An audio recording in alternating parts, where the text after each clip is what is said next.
Good evening, everyone. I'm Riley King, and welcome to this special report right here on the Riley King Network. Let's begin. Take a look at this photo right here.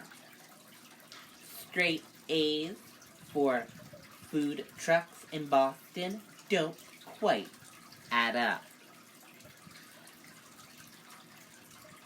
Screws in foods. Employees wiping nose, licking fingers.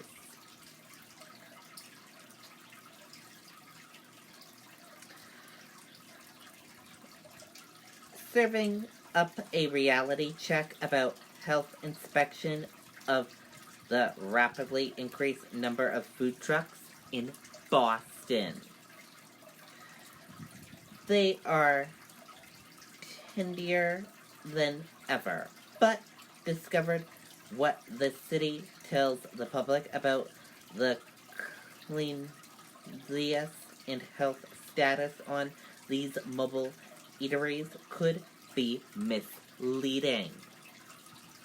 This fall in Boston, there is a smorgasbord of food trucks on the menu in Dewey Square and all over the city, more than 140 in all. The long lines prove just how popular they've become, and the sanitary inspection grades in their windows suggest everything is A-okay. But then you see a photograph like the one obtained of a piece of metal in someone's food. Video of a food truck worker wiping her nose with her hand and another licking her finger while prepping food. And you start to wonder if everything is really a finger licking good. Take a look at this photo right here of this person.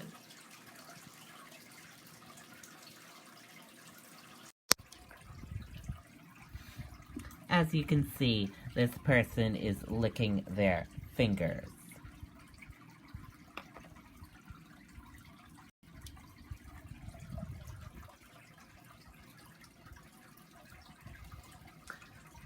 We asked Irish for his thoughts after he watched the finger-licking video. That's scenario critical violation of the food code, he said. In terms of bacteria spreading, I mean, that's one of the most severe things that I've seen. But it's hardly the only thing. Reviewed a decade of city data, complaints, and inspection reports for food trucks right in Boston.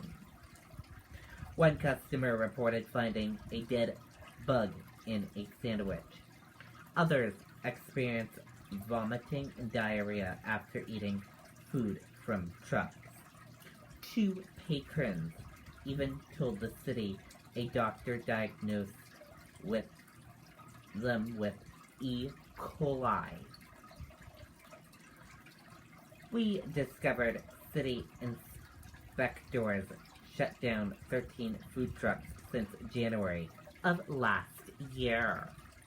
And the most common reason was because employees were unable to wash their hands. But if you are a customer, you would want to know any of those businesses had critical violations.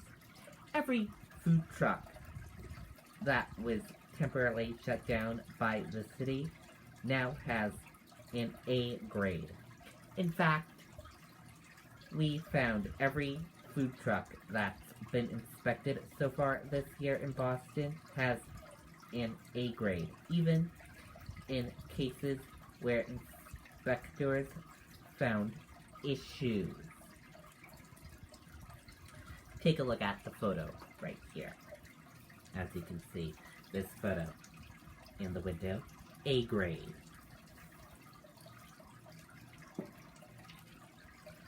Boston Mayor Marty Walsh said the regulation of food trucks, especially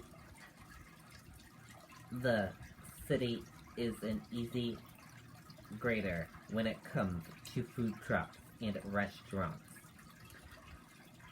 Well, I think that we have a lot of clean restaurants, he said, adding that people should have confidence in the grades and the inspections.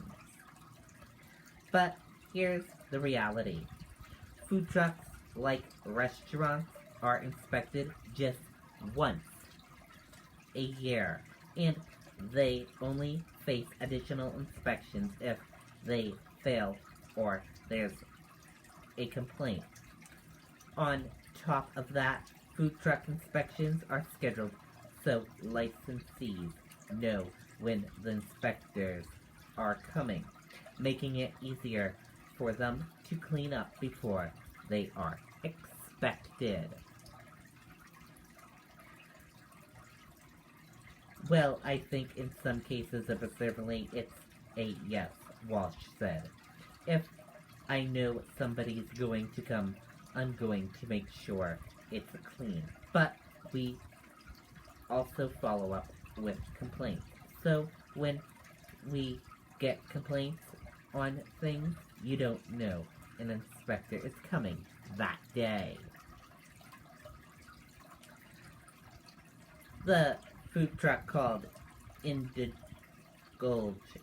India did not know an inspector was coming after we recorded the finger-licking video of one of its employees, and it failed that inspection with 2 critical violations. Take a look at the photo of that food truck right here. As you can see.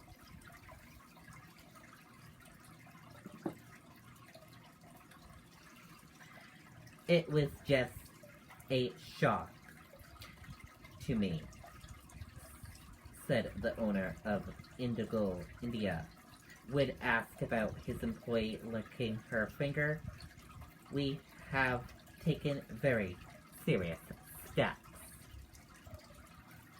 Those steps include hiring a new Safe certified manager and retraining employees. He also said the employee who licked her finger was testing the temperature of the food. Went back to Indigo, India last week, and despite failing that inspection, the 2 others in the last 2 years, including after that, metal was found in one of its meals. The truck's sanitary inspection grade remains in A. We asked the owner of the food truck if he thought he deserved the A grade. I'd probably say I deserved A grade, he said. Mistakes happen. The main thing is whatever steps take to correct the mistakes, we are very sanitized and everything. We always wear gloves and everything. Priorities should be priorities, no matter what. You are busy or not busy. Food handling has to be up to the standards. We asked the commissioner if he was surprised by that truck's sanitary inspection grade is an A. That commissioner said, well, you know, an inspection is a snapshot in time, he said. So our hope is that after the inspection person leaves, that the practice that we observe continue. I think Food trucks have unique challenges that we're involving to address. Smaller space, lack of connection to constant running water and hot water. But we're seeing tremendous progress in the industry. Overall, Irish defended the fact that every food truck inspected this year has an A grade, including the 13 the city shut down because of health concerns since January 2018. Those grades are accurate, he said. Those grades reflect the fact that they've complied with all the requirements of the food code as to our observation. I think patrons should take comfort in the A that they showed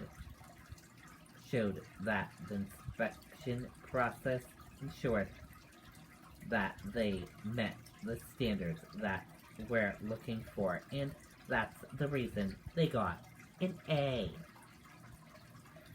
Another concern, if food truck owners are unhappy with the result of an inspection, they can pay for an additional inspection. You cannot pay to get an A, Irish said. You may be able to pay for an additional inspection if one's required off hours to help them get up and running in a timely manner, but they still need to meet the standards that we require.